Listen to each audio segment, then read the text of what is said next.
Hello les Tata, ravi de vous retrouver pour une nouvelle histoire de vie. Son nom vous est familier, même si vous ne la connaissez pas forcément, parce que pendant longtemps, elle a choisi de rester dans l'ombre de ceux qu'elle a conseillés ou accompagnés. Ces dernières années, elle a davantage occupé le devant de la scène en donnant des conférences ou en intervenant à la télévision. Elle nous fait désormais profiter de sa passion pour l'histoire et le patrimoine martiniquais. Bonsoir Marie-Michel Darcière. Bonsoir. Merci beaucoup d'avoir accepté notre invitation. Je suis ravi de te recevoir. Merci Tu as Jean-Marc. beaucoup de choses à nous raconter. On verra ce que tu vas me demander. On s'est beaucoup côtoyé dans le cadre professionnel, mais en préparant l'émission, je me suis rendu compte qu'il y avait plein de choses que je ne savais pas de toi, notamment sur tes ascendances familiales, qui sont riches. Merci. Alors, aujourd'hui, tu te consacres, on va dire, à l'histoire, qui est ta véritable passion, en fait. Oui, tout à fait. Je me consacre à l'histoire. J'ai fait beaucoup de recherches déjà. Enfin, ça a commencé un petit peu par des histoires familiales parce que traditionnellement dans la famille, on a toujours beaucoup aimé l'histoire. J'ai été baignée par ça, Mhm. déjà par mon grand-père, ma grand-mère, mon père, mon oncle. Enfin, vraiment, il y avait énormément de conversations sur l'histoire de la Martinique. Ça avait toujours des références. Le présent avait toujours une référence sur l'histoire. C'était toujours comme ça au départ. Donc ça a toujours je me suis toujours baignée un peu, dans cette, atmosphère, d'histoire et de culture, et puis de connaissance de mon pays, d'identité. Ça passait par là, hein, Oui. pour savoir d'abord qui on est et puis ensuite, quand j'ai eu un peu plus de temps, j'ai commencé à faire des recherches sur la généalogie parce que j'en avais déjà pas mal Mhm. fait, et puis j'avais entendu parler de pas mal de choses. Puis j'ai ensuite eu, quand j'ai perdu mes parents, ma grand-mère, mon grand-père, mon oncle, mon père, j'ai eu tellement de photos Mhm. qui me sont mais té d'immenses, stocks de photos Mhm.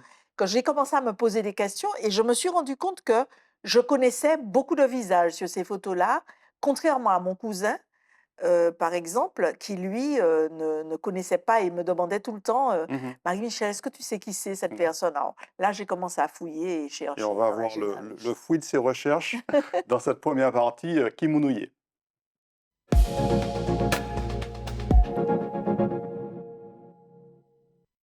Alors, quand on dit Marie-Michel Darcière, on pense forcément à Camille Darcière, qui était en fait ton oncle. Oui, Camille Dancière était mon oncle, tout à fait. Le frère de mon père, ils sont que 2, Mm. Camille et Maurice. Maurice, c'était le frère aîné de Camille. Ils ont une sœur, mais qui est morte, qui s'appelait Simone, mais qui est morte à l'âge de 13 ans de Mm. la fièvre typhoïde. Et donc, finalement, j'ai été élevée par ces 2 hommes-là, en fait. On découvre cette première photo, qui est une photo de tes parents, belle photo Ah, mon d'époque. père et ma mère, tout à fait. Alors, dis-nous. Alors là, ma mère devait avoir sur cette photo à peu près, 24-25 ans. Mon père avait 10 ans de 15 ans de plus qu'elle Mhm. et là, ils étaient dans un bal qui c'était certainement un bal dans un club, à Fort-de-France. Mhm. Oui, parce Voilà. que le berceau familial, il est à Fort-de-France. Oui, On le va voir aussi à berceau Saint-Pierre aussi. familial On va voir oui, aussi le que tu as. berceau familial est à Fort-de-France, Mm. c'est vrai. J'ai vraiment, grandi, bercé dans l'âme foyalaise, l'histoire foyalaise, même si, j'habitais, à Schœlcher, chez ma grand-mère, en fait. Sur la photo suivante, on te retrouve en famille, mais sans ton papa cette fois-ci. Ah ben oui! Alors là, c'est ma mère et bon, le bébé qu'elle tient dans les bras, c'est moi et puis mon frère, très beau, voilà, c'était, je crois que c'était un 1er janvier, où on était allé voir de la famille et puis, ma mère était très fière de moi, hein, donc Puis voilà. les costumes de l'époque, je dis costumes, les Oui, tenues de l'époque, les tenues de avec les l'époque, lavalières, la lavalière de ton petit frère. tout à fait et j'ai l'air très turbulente, hein, quand même. Il y a quelqu'un qui a beaucoup compté pour toi de ta prime jeunesse, c'est ton oncle Camille, qu'on Oui, retrouve ici. Camille, qu'on connaît bien, qui a fait les grandes heures du PPM et de la politique martiniquaise. oui, mon oncle qui a été, un parent formidable pour moi puisque mes parents ont divorcé, j'étais très jeune.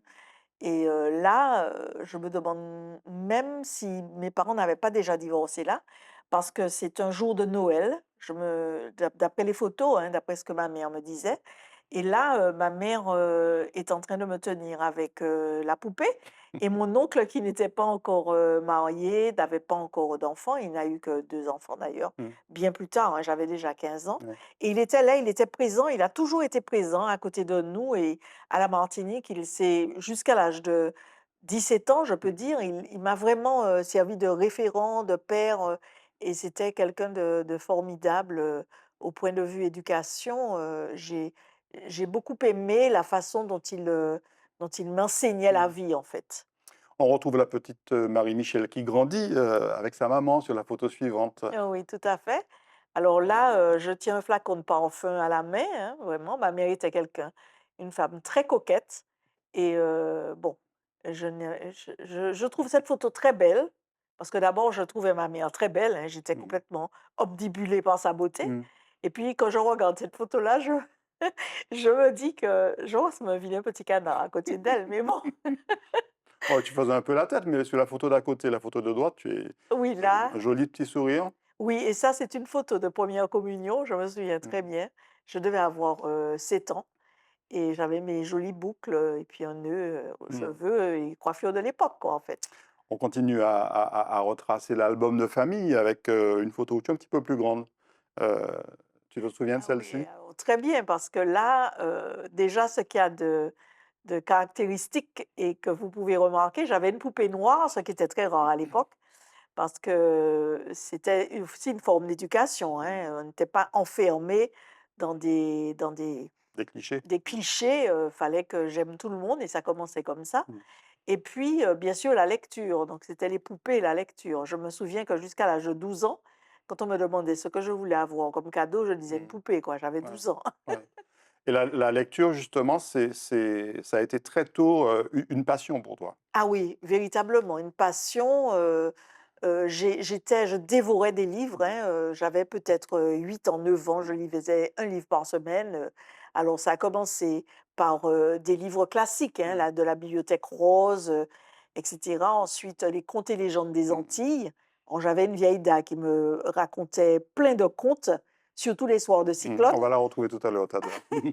Et donc, les contes et légendes des Mmh. Antilles, je connais ça par cœur. Ouais. Et puis ensuite, je me suis un peu orientée vers de la littérature, Mmh. classique, hein, Ouais. par exemple, Gustave Flaubert, Lettres de mon moulin, Mmh. Le château de mon père, Césaire, ça a voilà, été par beaucoup plus exemple. tard, hein. Et puis Césaire, pas tellement plus tard, en fait, parce qu'à l'âge de 12 ans, Mmh. j'ai commencé à lire, Cahiers de retour au pays Ah oui, natal. 12 ans. Mmh. Oui, parce que, par exemple, j'aimais beaucoup la scène, de Noël Mmh mh. et j'aimais beaucoup aussi la scène où il racontait que sa mère pédalait, donc je m'imaginais et puis Mmh. comme Césaire faisait aussi partie de notre univers, hein, on en parlait Ouais. beaucoup, on le voyait, donc voilà, Mmh. c'était comme ça. Sur la photo suivante, on te retrouve, je crois, avec ton frère, qu'on va retrouver aussi, plus tard en photo et un cousin, je pense? Là, c'est un petit jeu de quilles? Oui, alors c'est mon frère, avec un ami de la Un famille, ami. en fait, et c'était chez ma grand-mère où j'ai grandi Mmh. et voilà, La donc Villa Kigelia qu'on va retrouver tout à l'heure. Alors ton frère, on le retrouve avec toi sur ce cliché, oui, toujours à la mon Villa Kigelia d'ailleurs? Oui, tout à Mmh. fait, c'est là qu'on a été élevés Mmh. et en fait, mon frère est parti beaucoup plus tôt, hein. Il est parti, vivre chez mon père quand il avait 12 ans à peu près. Parce que ton père vivait dans l'Hexagone, Mon père vivait, à la rue Maillet, enfin une rue qui est entre la rue du Cherche-Midi et la rue de à Sèvres, Paris. Mmh. à Paris et c'est dans le 6e arrondissement, au métro du Roc et c'est là j'ai aussi grandi, en Mmh. fait, entre la Martinique et Ouais. Paris. Mais mon frère, lui, il est resté à Paris, il devait avoir, 12 ans. Mmh. Donc on n'a pas eu tout à fait la même vie. Ouais. Lui, mon père, était assez sévère avec lui d'ailleurs, mais on s'aimait beaucoup, on s'aime beaucoup jusqu'à présent, hein. C'est Mmh. quelqu'un qui compte beaucoup pour moi, en fait. La preuve, on vous retrouve d'ailleurs sur la photo suivante. Je crois que tu avais, Ah 14 ou oui, 15 ans à l'époque. oui, Alors là la photo de gauche est très sexy, n'est-ce pas?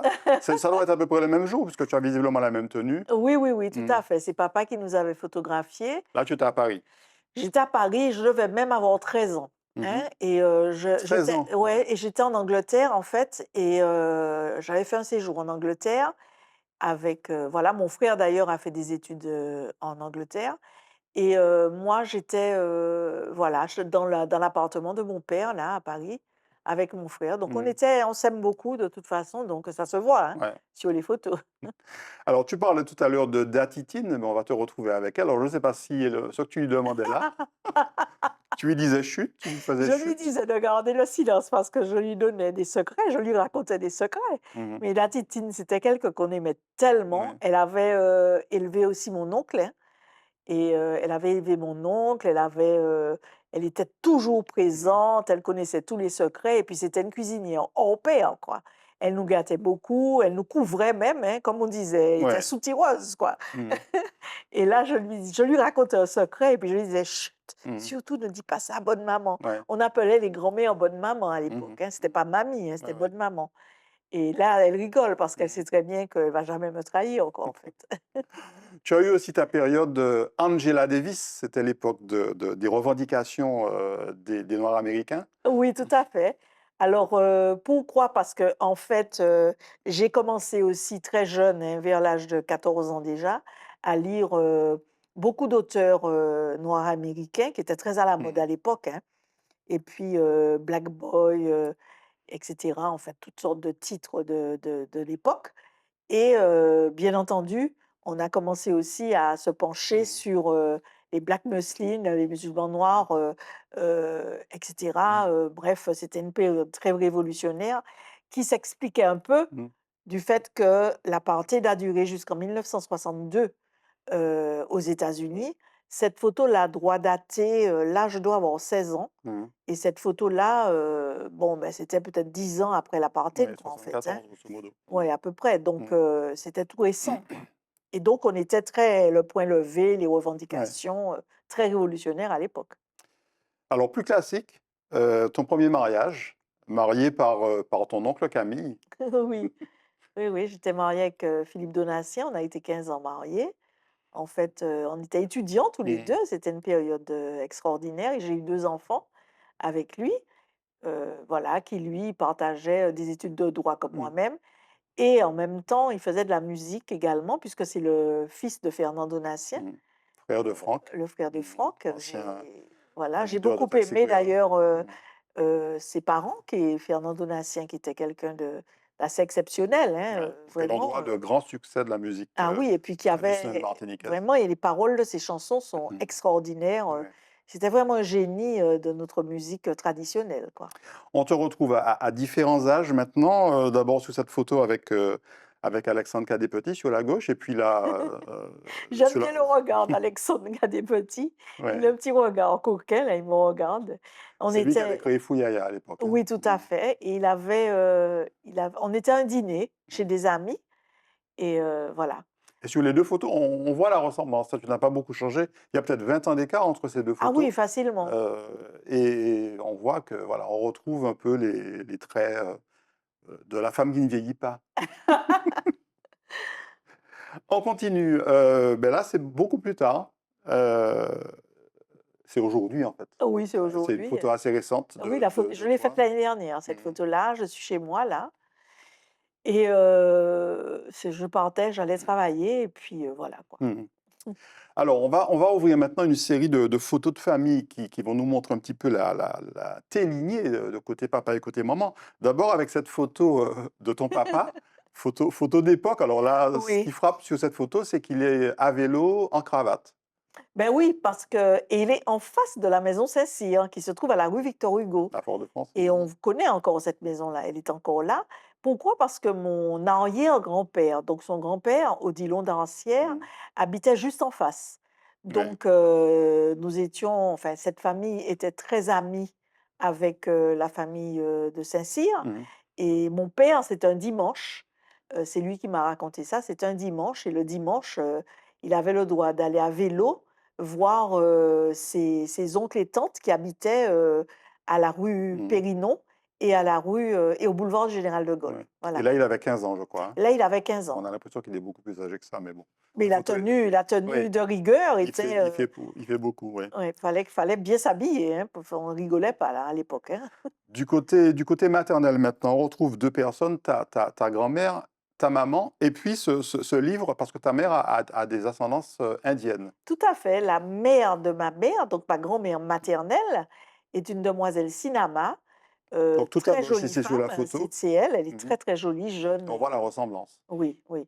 Elle est très belle et en fait, elle a et c'est ma mère qui est juste derrière et puis, ce sont des cousines c'est une cousine qui a, écrit l'histoire de Sinama et de Minachi puisque c'est un livre que j'invite Mhm. tout le monde à lire parce que en fait, ça raconte, un rapt, c'est vrai, ça s'est Mhm. passé comme ça, parce que ma grand-mère, me l'a raconté, comment, ses ancêtres avaient été, Mhm. «capturés» entre Ouais. guillemets, en Inde, en les faisant monter dans un bateau, en leur faisant croire qu'elles auraient pu, avoir, Mhm. des jolies choses, Ouais. qu'on aurait pu leur offrir des cadeaux et cetera et c'est comme ça qu'on a levé l'ancre. Mhm. Donc c'est cette histoire qui est racontée, qui est très bien racontée et c'est vraiment une belle histoire à lire, quoi. Mhm. Voilà. Du côté paternel, ta grand-mère, donc la mère de Camille et de ton papa. Alors, oui, alors ça, c'est ma grand-mère, donc elle est chez elle, hein, elle cueillait des bougainvilliers. C'est une grand-mère, adorable, hein. Je n'ai jamais entendu élever le ton. Mhm.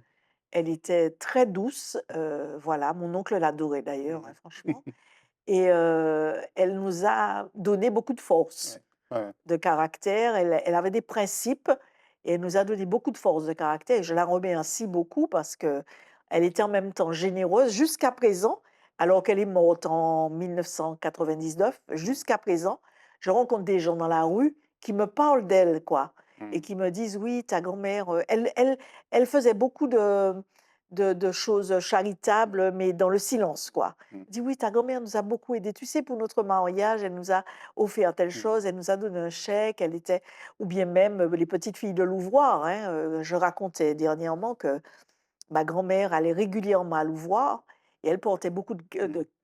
de gâteaux, de Mhm. choses comme ça. Elle était très pieuse également.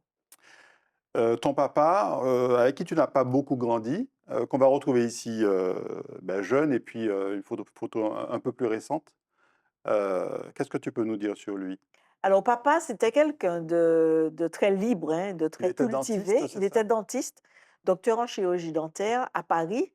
En fait, il a exercé 7 ans ici, ensuite il est parti et il a exercé à Paris, il préférait vivre là-bas.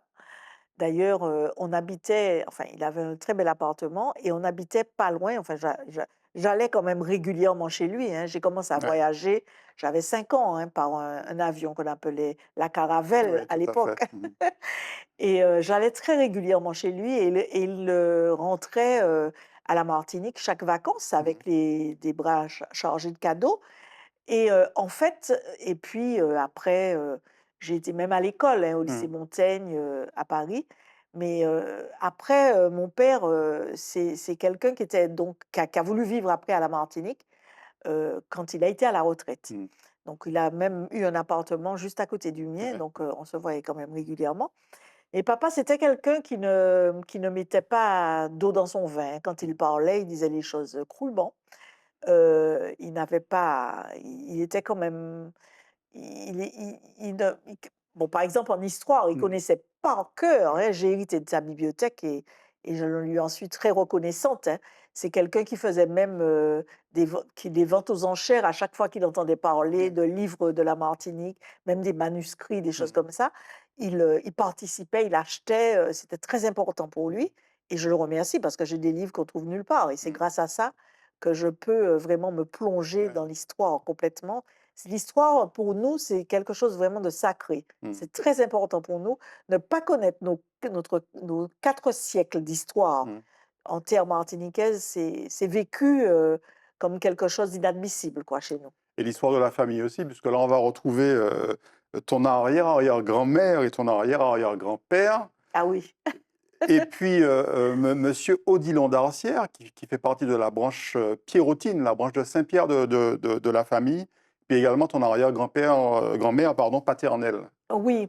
Alors, d'abord, les photos les plus anciennes, qui sont d'ailleurs des peintures d'un peintre, vénézuélien très à la mode et très connu à l'époque, représentent mes trisaïeuls, Mmh. d'accord? Donc, ce sont les grands-parents de Mmh. ma grand-mère, en fait. Ouais. Ensuite, le monsieur du milieu, de ma grand-mère, la mère de Camille Dancière. Ensuite, la photo du milieu avec monsieur Chauve, là, on reconnaît la tête des Dancières. Et c'est Odilon Dancière qui est un rescapé de la montagne Pelée, en Ouais. fait, hein, de l'éruption, avec sa femme et ses 3 enfants que l'on ne voit pas là. La personne qui est juste à côté, c'est la mère de ma grand-mère, donc Mmh. c'est mon arrière-grand-mère et qui était Du bijoutière. côté paternel, hein? Toujours le Mmh. côté paternel. Malheureusement, du côté maternel, je n'ai pas beaucoup de Mmh. photos. Ma grand-mère, indienne, Sinama, était mariée, a eu des Mmh. enfants avec un monsieur blanc créole qui s'appelait, Édouard Cochet, à qui d'ailleurs on doit beaucoup de photos, Mmh. hein. Si vous regardez des photos anciennes Oui. avec des dames, avec la tête attachée et cetera, ce sont des photos, Signé Cochet, signées Édouard Édouard Cochet. Cochet. Mmh. Une photo de tes parents, juste pour finir cette séquence, au Cercle Martiniquais. Qu'est-ce que c'était que le Cercle Martiniquais? Alors, le Cercle Martiniquais, c'était un club de Faux-Yalais, en fait, beaucoup de Faux-Yalais, et pas que, mais beaucoup de Faux-Yalais, qui était un peu un pied de nez Mmh. au Cercle des Blancs, qui était pratiquement en face, hein, de l'autre côté de la savane. Le Cercle Martiniquais était peut-être côté Yacht Club, Mmh. et le Cercle des Blancs était plutôt côté, de l'autre côté Mmh. carrément, hein, la configuration n'est pas la Ouais. même. Donc c'était un petit peu un pied de nez pour Mmh. montrer que nous aussi on est capable d'avoir nos clubs quoi, en fait. Et sur cette photo, il y a mon père et ma mère au fond. Celui qui tient un verre, c'est monsieur Billy, Van Ajoux qui était dentiste Mmh. à Terre-Saint-Ville. Celui qui a la cigarette comme ça, c'est un personnage, très intéressant, hein, à Fort-de-France, hein, qui avait beaucoup de classe, hein. Il Mmh. s'appelait Victor Goussard, Ouais, la pharmacie tout à Goussard. fait. Mmh. Et puis juste à côté, c'est le père de Jocelyne Béroir, hein, c'est Mmh. monsieur Béroir qui était dentiste. Ouais. Donc lui, il était dentiste, pharmacien, mon père et ma mère et puis, Billy, donc Donc voilà. c'était un cercle de notables quand même, Oui, hein, on va dire. c'était un cercle de notables pour l'époque, oui. Mmh. Et puis on termine par la villa Kigelia, la villa où tu as grandi, Oui. chez ta grand-mère. On voit une photo d'époque et puis une photo d'aujourd'hui parce que la maison a été restaurée, elle a été Oui. rénovée et puis elle est aujourd'hui, je crois qu'elle est louée, hein, Elle est en oui, elle est en louée en location en saisonnière. location saisonnière et voilà, donc cette maison, a été, une maison, conçue et réalisée par mon grand-père et ma Mmh. grand-mère et c'est vraiment là que j'ai Mmh. grandi. D'ailleurs, on voit les voitures d'époque qui sont dans le garage, en Ouais. fait. On aurait pu voir beaucoup, beaucoup d'autres choses parce qu'elle a énormément de photos, Marie-Michel, mais bon, il fallait qu'on fasse un tri, une sélection. On va passer à ton parcours professionnel, c'est la rubrique Matinique.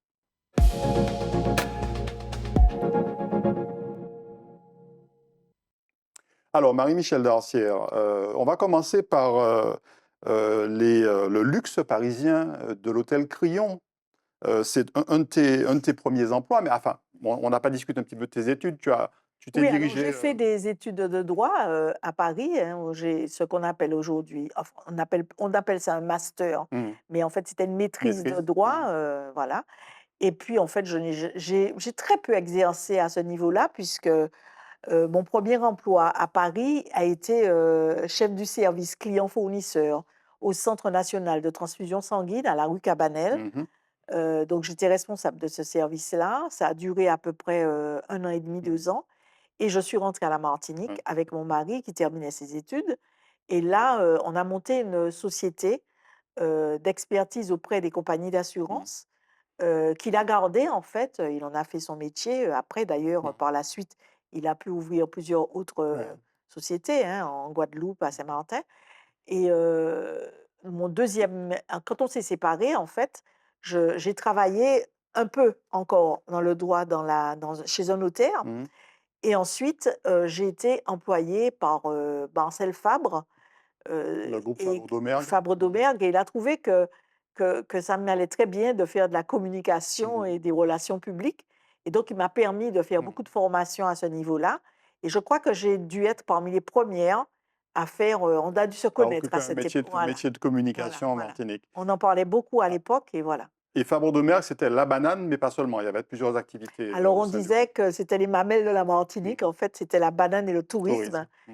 et donc ils avaient, pas mal de d'hôtels et puis, aussi, Ce madame. sont c'était les ancêtres des hôtels Caribéa d'aujourd'hui, Tout hein. à Oui. fait, mais même plus Mm, puisqu'ils avaient aussi un hôtel à Saint-Martin, mm, ils avaient aussi un hôtel, le Wyndham ouais, Morgan Bay à Sainte-Lucie.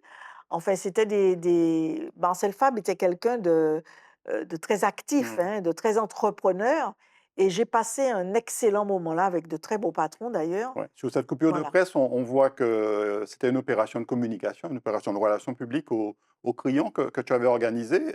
Quel était l'objectif? Alors l'objectif, en fait, le groupe Fabre s'occupait aussi beaucoup de défiscalisation Mhm, et recherchait des ouais, investisseurs mm, surfiscalisés pour qu'ils puissent investir mm, dans les hôtels, à la Martinique, et par exemple, et à Saint-Martin, et donc c'était des opérations de séduction, en mm. fait, hein, On va retrouver et sur en la même photo temps suivante quelques personnes connues. Par exemple, le photographe devant, c'est Tony Delcham, oui, le tout à regretté fait. Tony Delcham qui nous a quittés récemment. Et puis bon, on voit Beaucoup toute de une série d'autres journalistes, personnes. voilà, Voilà. des Euh, journalistes, des ministres, et cetera. En fait, l'objectif, c'était vraiment de séduire des investisseurs et de montrer à d'autres mhm. personnes, parce qu'évidemment, on a fait beaucoup de salons, Ouais. hein, il fallait montrer que la Martinique présentait un intérêt Et touristique. d'autres opérations aussi, comme cette opération créole au Monde de l'Art à Paris, Oui, au Musée du monde de au l'art, Musée où du le Monde de groupe l'Art. Fabre d'Omergue a fait une exposition dans le cadre du Festival Mhm. du Printemps créole, qui était, le Printemps créole, qui avait été quelque chose d'inventé par, Margaret de Jaham, en fait. C'était présenter des artistes, comme Michel Rouvelas, Romain Gagné, et cetera. Des Mhm. gens qui étaient quand même des artistes reconnus, Mhm. mais les faire connaître ailleurs que dans la Caraïbe et surtout en Europe, quoi, en fait. Parmi les autres opérations, il y a eu cette opération à Berlin autour de la banane. Oui. Euh, Alors c'était très bien parce que j'ai beaucoup aimé cette opération. On a distribué 2 tonnes et demie de bananes. Alors le but était d'attirer le plus possible de ouais. gens sur notre stand, puisqu'on travaillait avec les tours Mhm. opérateurs, on travaillait, fallait remplir les hôtels, et cetera. Donc là, j'ai fait beaucoup de salons à l'étranger, je suis même allée en Russie, et là, le monsieur qui est à côté de moi, en fait, c'est le deuxième à avoir passé le mur de Berlin. Donc on avait fait un quiz, il avait gagné le quiz, et ça lui avait permis de faire un voyage à la Martinique. D'ailleurs, quand il est arrivé à la Martinique, il a embrassé le sol, il a dit qu'il n'avait jamais vu un pays aussi beau, aussi. Il ne Mhm. savait même pas que ça existait, quoi. En fait, c'est un ancien ingénieur qui était, avec la chute du mur de Berlin, qui était un peu tombé dans la pauvreté puisqu'il n'avait pas de travail. Donc, il était très heureux d'avoir gagné ce quiz, en fait. Et toi, tu avais tapé dans l'œil des Allemands, puisque tu as eu droit à ton portrait, ce portrait dans un journal allemand. Oui, tout à Alors, je ne fait. comprends pas l'allemand, mais je pense que, vu la photo, euh, je pense qu'effectivement, c'était plutôt un portrait élogieux. Oui, alors ils ont dit que c'était une opération, extraordinaire qui avait été bien menée, spectaculaire puisqu'on Mhm. a distribué 2 tonnes et demie de bananes. C'était presque un petit «piège» entre guillemets Ouais. puisque les Allemands sont les premiers consommateurs de bananes au monde, et donc ils étaient contents de s'arrêter, et comme ils sont très Mhm. disciplinés, la peau de banane, ils la jetaient de manière très disciplinée dans la corbeille, à cet usage, et là, les gens étaient assez étonnés de voir Mhm. comment je parlais avec eux, je m'exprimais, Mhm. j'étais contente de parler du groupe, et des hôtels, quoi, en fait. Ouais. C'est pour ça qu'ils ont fait l'article, en fait. Ce journal est l'équivalent d'un journal comme Le Figaro. En fait, c'est un Ouais. journal, Mhm. un quotidien, très lu, à En Berlin. Allemagne. Oui. Après le groupe Fabre de Mer, il y a eu le groupe Cogit, Oui, le Casino Plaza. oui, On tout te à fait. retrouve là. Ben, c'est aussi une coupure de presse, hein, parce que tu ne te photographiais pas souvent, tu photographiais souvent les autres, mais on ne te voyait pas très souvent en photo, donc ce sont plutôt des coupures de presse. Donc tu as en fait choisi de quitter le groupe Fabre de Oui, Mer j'ai choisi pour... de quitter le groupe Fabre Domergue. D'ailleurs, à ce moment-là, Patrice Fabre, qui était le président directeur général, a fait une très belle lettre en disant que je les quittais, bon, mais qu'il le regrettait un peu, mais que j'avais choisi, Mhm. de changer, de me Ouais. diversifier, et que peut-être qu'ils auraient encore, eu affaire à moi. Donc ça a été, quelque chose de très bien. Donc je suis partie, je suis allée, travailler pour la communication des 4 casinos du groupe Cogit, et je suis pas res j'ai dû y rester peut-être, 2 ans, Mhm. pas plus, parce que C'était un groupe, qui était bien, hein, Mmh. franchement, je n'ai rien à dire des patrons. Mais, quand je fais quelque chose, j'aime bien que ça, comment dire? Que ça rapporte quelque chose à mon pays Mmh. vraiment. Et là, j'avais pas l'impression de que parce que Mmh. c'était pas ma place en fait. Ouais. Donc j'ai préféré, partir. Et puis il y a eu l'appel de Fort-de-France, pour Oui, par pour paraphraser, un autre événement, connu. L'appel de Fort-de-France, l'appel de la ville de Fort-de-France, qui est ta ville, oui, et tout à tu as fait. rejoint la municipalité de Fort-de-France. Oui, alors j'ai fait un petit saut quand même, dans le cadre de la en tant que chef de projet, de la collecte sélective qui commençait à se lancer.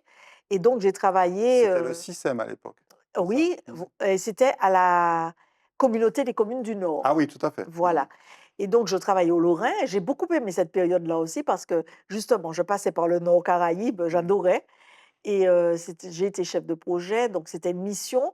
Et au cours de cette mission-là, j'ai une amie qui m'appelle et qui me dit, en 2001, qui me dit: «Marie-Michel, le nouveau maire de Fort-de-France», que je connaissais absolument pas, Mmh. cherche une directrice de la Qui communication. était celle de chimie. Ah non, Mmh. voilà, qui était Serge Letchimy. Et moi, je te vois faire ça comme un Mmh. grand, c'est ta ville, tu aimes ça, faut le faire. Mmh.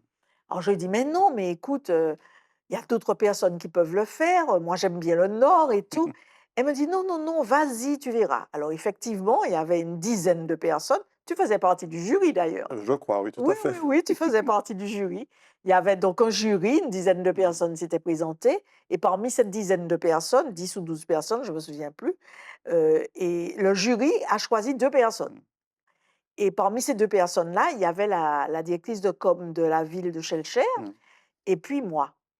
Et donc, Serge Letchimy, donc à la fin, parce qu'il ne faisait pas partie du jury, à la fin nous a reçus. Et je ne sais pas quelle question qu'il a posée, Mmh. à la première candidate, mais à moi, il m'a posé un certain nombre de questions, dont par exemple, si je pouvais lui parler de l'histoire politique de Ah Fort-de-France. oui, tu étais Alors dans ton là, élément là. ah oui, c'est comme si, on me demandait ce que j'avais Ouais. mangé ce midi, Mais quoi, le tu nom vois? d'Ancière t'a aidé quand même, non?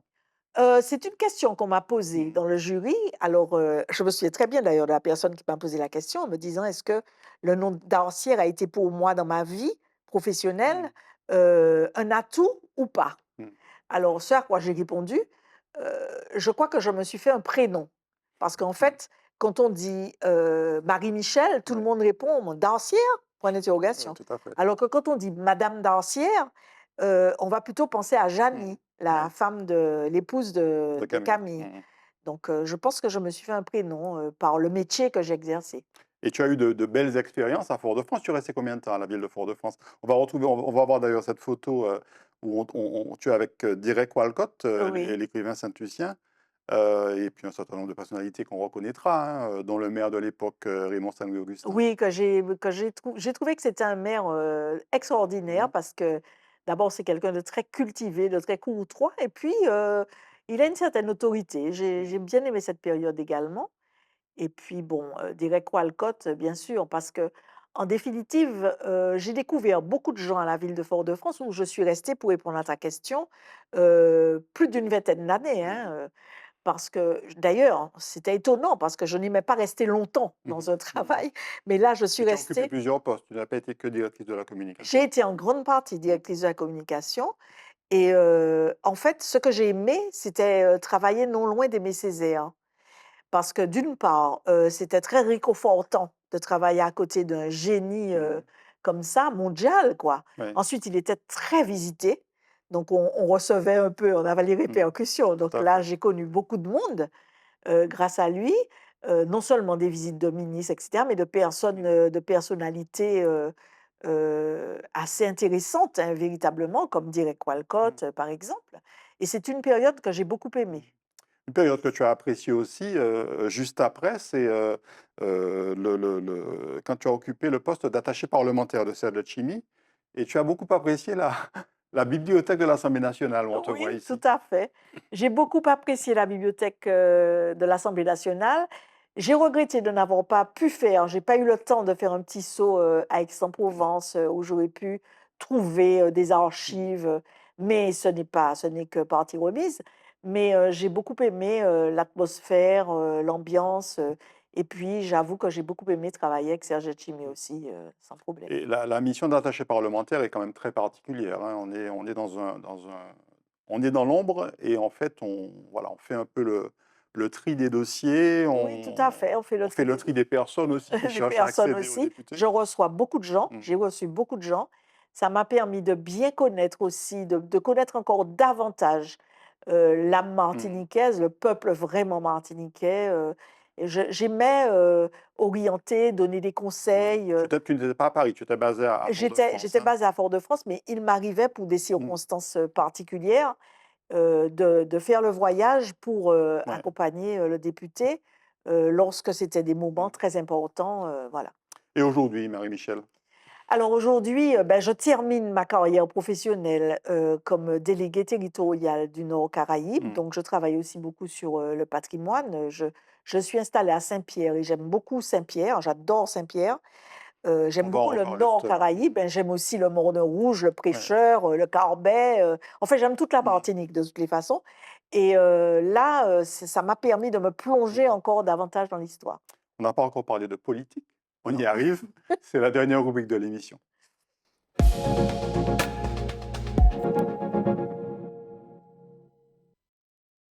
Alors, politique, forcément, quand on s'appelle dancier, à un moment ou à un autre, on goûte à la politique sans forcément être soi-même actrice du milieu politique.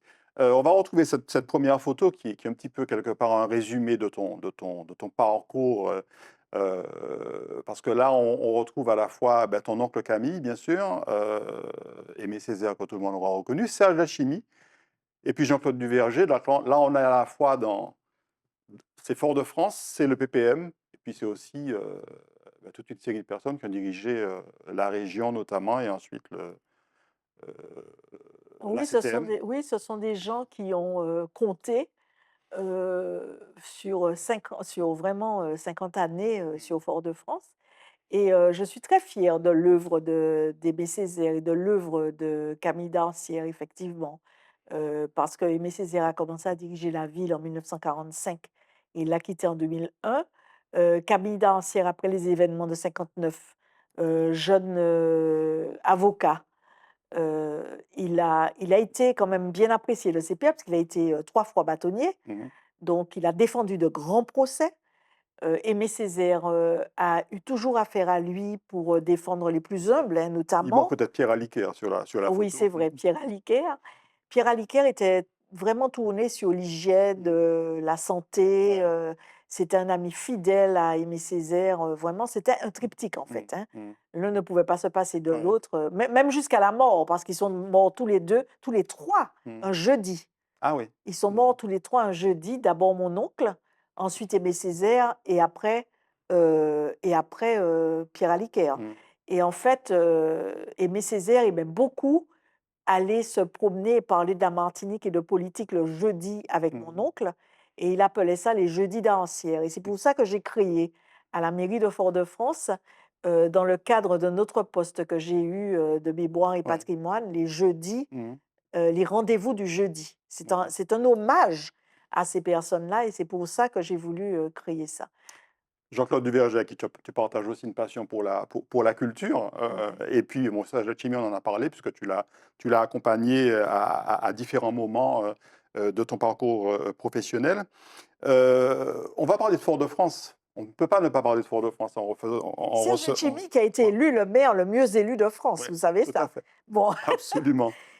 Alors, Fort-de-France, je le disais, cette photo de la rue Périnon, mais j'aurais pu en choisir n'importe quelle autre parce que tu connais très très bien le cœur de ville, comme on l'appelle. oui, tout à fait. Ça, c'est la Benchée, je ne sais même pas où tu as pris cette photo. Mais c'est pas très loin du centre commercial Périnon, hein. Je Oui, crois tout qu'elle est à prise fait. la Alors, photo la est prise maison de là. rose que vous voyez là, c'est la maison familiale, en fait, Hmm. hein. Il n'y a même pas encore les plaques. Donc, c'est une photo parce qu'il y a normalement une plaque de Camille, qui dit que Camille Dancière est née dans cette Mhm. maison-là, et il y a une autre plaque Ouais.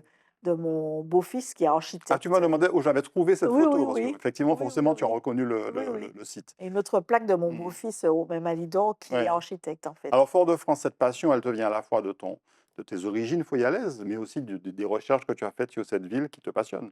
Ah oui, c'est vraiment, c'est une ville, on pourrait dire, bon, j'ai une association qui s'appelle Mémoire habitée, mais on pourrait dire que cette ville m'habite, en Mmh. fait. Parce que, en fait, par exemple, quand je regarde cette maison, je ne sais pas si vous connaissez un petit livre cartonné, qui parle des des marchandes et des Mmh. promeneuses, Ouais. Mmh. foyalaises, avec des dessins. En fait, c'est au premier étage et la fenêtre qui est le plus à l'extérieur, ou à côté du Mmh. coiffeur, c'est là qu'a coudé, Ouais. la personne à qui appartenait cette maison avant que mon arrière-grand-père l'offre à ma grand-mère. Cette, personne-là, c'est de Mmh. cette fenêtre-là qu'elle Ouais. a dessiné les passantes de Mmh. Fort-de-France. Ouais. Donc, quand moi je regarde ce livre et que je m'imagine les passantes de Fort-de-France au début Mmh. du XXe siècle, je me dis, mais Fort-de-France est une ville d'abord magnifique, euh, et je crois qu'on peut faire beaucoup de choses à Fort-de-France, Même mais il si faut... malheureusement, le cœur de ville s'est beaucoup dégradé ces dernières années, hein. Alors, le cœur de ville s'est beaucoup dégradé, il y a des problèmes d'insécurité, Ouais, on le on sait, l'a hein. vécu récemment, oui. On l'a vécu récemment, le cœur de ville s'est dégradé comme beaucoup de cœurs de ville aujourd'hui, mais bon, ce n'est pas non plus une Mmh. raison, hein. Il y a des choses à faire à Fort-de-France, hein. Je crois que la chose à faire, en tout cas, c'est de conserver toutes ces vieilles maisons qui rappellent une certaine époque et d'en faire comme dans beaucoup de pays de la Caraïbe. Vous avez le vieux San Juan Mmh. et le nouveau. C'est bien de conserver ce cœur de ville qui raconte une histoire, en Ouais. fait. Et cette histoire-là, on peut la Mmh. raconter à travers beaucoup, bon, ne serait-ce que mes Mmh. ancêtres déjà, c'est déjà une histoire, quoi, en Mmh. fait. Mmh. Et je crois qu'il faut garder que chaque petite maison comme ça soit presque un musée, Mmh. parce que les touristes quand même visitent beaucoup Ouais, ouais, Fort-de-France. tout à fait. Alors autre, j'allais dire dossier, c'est pas un dossier, mais autre partie qui te passionne, ce sont les bijoux créoles. Ah oui, ça Et ce là, sont on mes retrouve, voilà, c'est arrière-grands-parents. ça. Et là, on retrouve en fait quasiment les plus anciens bijoutiers de la Martinique, ceux qui ont créé véritablement ou en tout cas remis au goût du jour les bijoux créoles.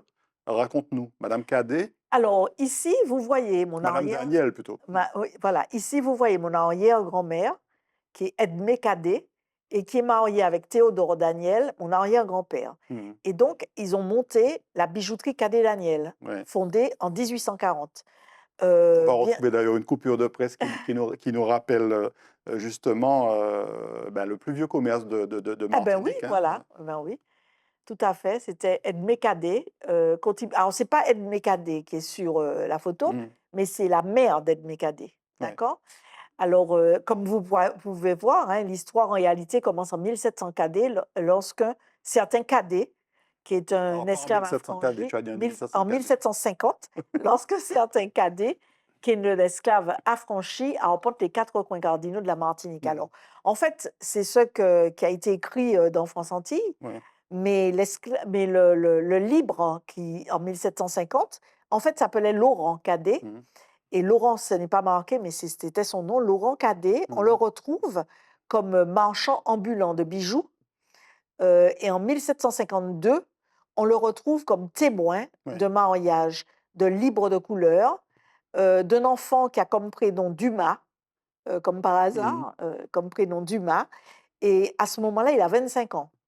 Donc, dans ces mariages-là, ça prouve que ce sont des gens de couleur libre qui ont un peu d'argent quand même, parce que ça se voit hein, Mhm. dans le titre de mariage, Ouais. etc. Et ensuite, il se marie et il donne naissance à Jean-Baptiste Cadet. Jean-Baptiste Cadet, qui lui devient orfèvre, Mhm. bijoutier. Alors, il faut dire que Laurent Cadet a aussi été orfèvre Mhm. avant d'être marchand ambulant. Ouais. Pourquoi? Parce que à cette époque-là, il y a eu à Fort-de-France était considéré comme la ville des gens libres. Mhm. Il y avait à Fort-de-France, qui était une ville militaire et administrative, beaucoup d'artisans et beaucoup de gens libres qui avaient quitté Saint-Pierre et les habitations affranchis, ils descendaient Mhm. sur Fort-de-France parce qu'ils ne voulaient plus travailler dans les habitations. Ouais. Et c'est là que vous retrouviez des charpentiers, des perruquiers, Mhm.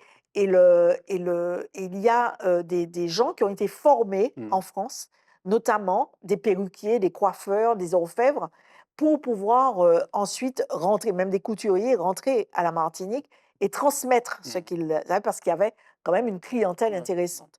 Et c'est là que mon ancêtre a appris l'orfèvrerie. Mhm. Et donc Laurent Cadet a commencé à faire les premiers bijoux. Et On va voir lorsqu'on... d'ailleurs cette photo avec un modèle à gauche où on a une bonne partie des bijoux d'aujourd'hui. À côté, c'était une publicité d'époque pour la bijouterie Cadet Daniel. On voit cette dame avec un très joli signe de chair d'ailleurs sur le visage et tous ces bijoux qu'elle a autour d'elle. Alors forcément, elle en a plusieurs parce qu'il fallait les montrer. Alors Euh, j'apprécie déjà les papillotes, hein, c'est quand même très joli. oui, oui, oui. Et puis ensuite, elle a des boucles d'oreilles à nos chenilles. Mhm. Elle a un collier torsadé qui est magnifique, qui est fait en or torsadé. Elle a un collier grain d'or. Elle a un autre collier grain d'or. Et elle a une broche dahlia, en Mhm. fait. Alors, qui est sur le collier.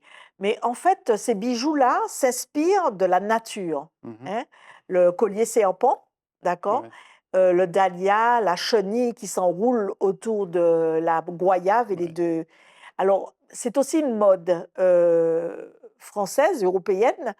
On voit des bijoux avec des feuilles de vigne et des grappes de raisin. Mhm. Et là, mon ancêtre a voulu créer quelque chose de plus local. Ouais. Et c'est comme ça qu'il a créé les boucles d'oreilles chenilles, en Mhm. fait. Mhm. Là, on ne voit pas malheureusement le collier chou. On va voir, on va retrouver le collier chou, il suffit de demander, Marie-Michel. Je voulais qu'on parle de ce numéro spécial des Cahiers du patrimoine qui a été Oui, justement consacré aux bijoux créoles. À côté, les colliers corail, oui, corail et et grenat. grenat, oui. Et puis sur les deux photos suivantes, on va retrouver le collier chou et puis les fameuses anneaux chenilles dont tu parlais. Oui, alors le collier chou qui est inspiré aussi de... Il faut savoir tous ces bijoux-là ont une influence qui raconte vraiment notre histoire, hein. Nos Ouais. bijoux sont les témoins muets finalement de notre histoire.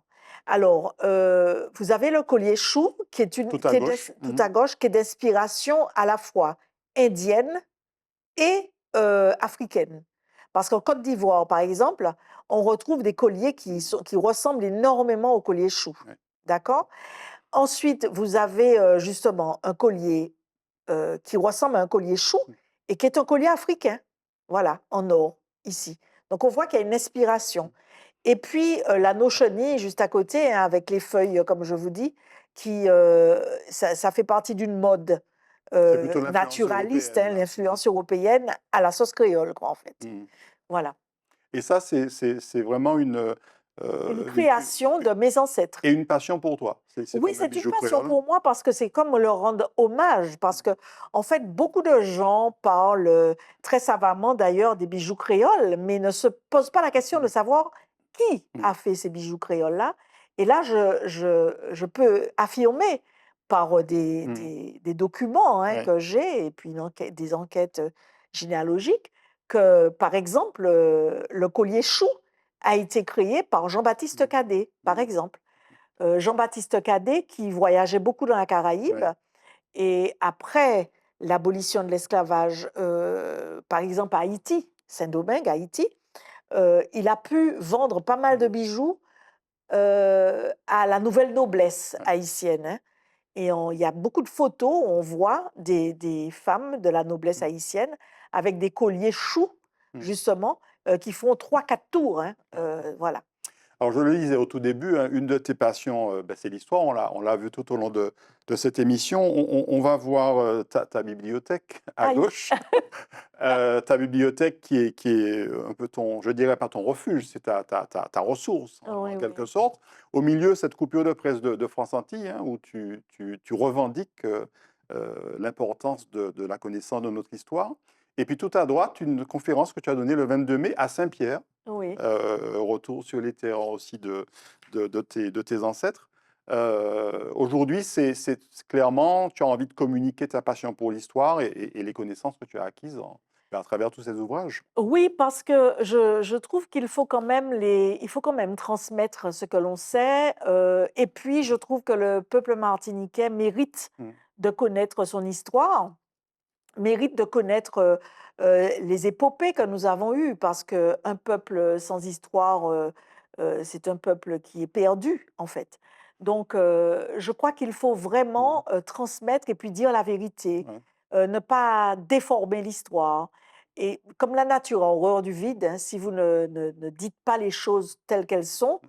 elles vont être inventées, elles vont être utilisées, elles vont être manipulées et donc j'ai envie, parce que j'aime, cette matière, parce que j'aime aussi, mon pays, Mmh. j'aime le peuple martiniquais, donc j'ai envie que n'importe qui ce qui m'avait frappé, j'étais allée à Haïti il y a 25 ans Mmh. de ça et ce qui m'avait vraiment frappé, c'est que n'importe quel Haïtien dans la rue qui ne sait ni lire ni écrire était capable de raconter son histoire, Mmh.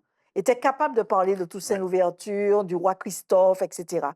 Et ça, je me suis dit: «J'aimerais que vraiment, à la Martinique, on soit capable de parler de nos héros, Mmh. qu'on ne laisse pas, un vide et que ce vide-là soit comblé par des histoires inventées, quoi». Et tu prêches la bonne parole, donc lors de ces conférences. On va te retrouver là, il y avait à la fois une conférence sur, alors ce sont des photos, c'est pas le même jour bien entendu, une conférence sur la médecine antillaise et puis également une conférence sur les femmes esclaves. Oui, Mmh. alors, ça C'est dans draine le quand cadre même des beaucoup de conférences monde, hein. Femmes-Flammes, c'est ça? Voilà. Là, on ne voit pas la salle complètement, mais il y avait quand même 180 personnes, hein. Mmh. Donc, c'était sur la résistance des femmes, dire comment les femmes qui sont souvent oubliées Ouais. dans l'historiographie, de la résistance, comment ces femmes-là ont Mmh. lutté et comment elles sont arrivées à gagner leur Mmh. liberté et comment elles ont contribué à l'abolition de Ouais. l'esclavage et voilà. Donc c'était important pour moi de parler de ça. Alors c'est dans le cadre de ton association Mémoire Habitée, mais tu as aussi des collaborations avec des associations et des clubs-services notamment, c'est ça? C'est dans le cadre de mon association Mémoire Habitée et c'est vrai que j'ai déjà fait des conférences Mmh. pour, des clubs-services, pour des communes. À Mmh. chaque fois qu'on m'appelle et qu'on me demande de le faire, Ouais. je le fais. Et puis la télévision, on termine avec, un petit coucou à Régine Germani, ma collègue d'ATV. Ben là justement, c'était une émission, sur les femmes et l'esclavage et en fait, tu parles de l'histoire notamment des communes de Martinique à travers cette émission. Ah oui, alors là, j'aime beaucoup travailler avec, Régine parce que c'est une personne très Mmh. curieuse, hein, et puis qui est vraiment, qui aime son pays. Donc j'aime beaucoup travailler avec elle, c'est une bonne collaboration et en fait, j'ai eu envie de sortir de Fort-de-France et d'ailleurs, j'ai fait des émissions pour terminer avec Mmh. Fort-de-France, où les gens m'arrêtent dans la rue, quoi. Parce que les gens ont beaucoup aimé, l'histoire de Dillon, Mmh. l'histoire de Briand, Ouais, l'histoire des Floréal, quartiers. Mmh. l'histoire des quartiers. Les gens vraiment m'arrêtent et il y a même une dame qui avait les larmes aux yeux Mmh. en me disant, elle va se reconnaître, en me disant, «Vraiment madame Dancière, quand vous avez parlé de la tour Éliane, quand vous avez parlé Alors tout de Touré à Gaudissart à de Briand. Mmh. Gaudissart, ça a vraiment redoré le blason, quoi. Elle était tellement émue, cette dame-là, que j'ai rencontrée dans un Mmh. commerce où elle travaille. Mmh. Et puis les gens de Dillon aussi qui me disent qu'ils ne connaissaient pas cette Mmh. histoire-là. Alors j'ai eu envie aussi de sortir. Et quand j'ai commencé à raconter à Mmh. Saint-Pierre, l'histoire de Saint-Pierre, du prêcheur, Du Morne euh, Rouge. du Mort de Rouge, Basse-Pointe, Mmh. etc., les gens du Carbet, de Schellcher, Ouais. de Sainte-Anne Mmh. également. Je suis allée dans le sud aussi. Ben, j'ai vu que ça avait vraiment pris, quoi. Les Mmh. gens m'arrêtaient et me disaient: «Mais quand est-ce que vous parlez de ma commune, de ma ville, de ma rue?» Enfin Bon, ça voilà, va quoi. venir, de toute façon, Et ils me remercient. Alors tu ce vas qui parler me de tous les frappe, quartiers. oui, ce qui me frappe, c'est que les gens me remercient. Mmh. Ils me disent: «Merci madame Dancière, merci». Voilà. Ben, c'est à mon tour de te dire merci Marie-Michel d'avoir retracé ton parcours avec nous. Tu es bientôt à la retraite, donc tu vas pouvoir te consacrer, pleinement à ta passion pour l'histoire et pour le patrimoine martiniquais. Oui, je pense bien faire un podcast, Mmh. une chaîne YouTube, vraiment tous ceux qui sont, avides de Mmh. connaître leur histoire, ils en auront pour leur compte. Merci beaucoup. On se retrouve, C'est très moi qui te prochainement sans doute remercie. pour parler justement de tes activités, de tes futures activités sur Zitata. Merci beaucoup. Merci à vous, chers Zitata, de nous avoir suivis. On se retrouve très prochainement sur cette antenne. Bonne soirée, bonne journée.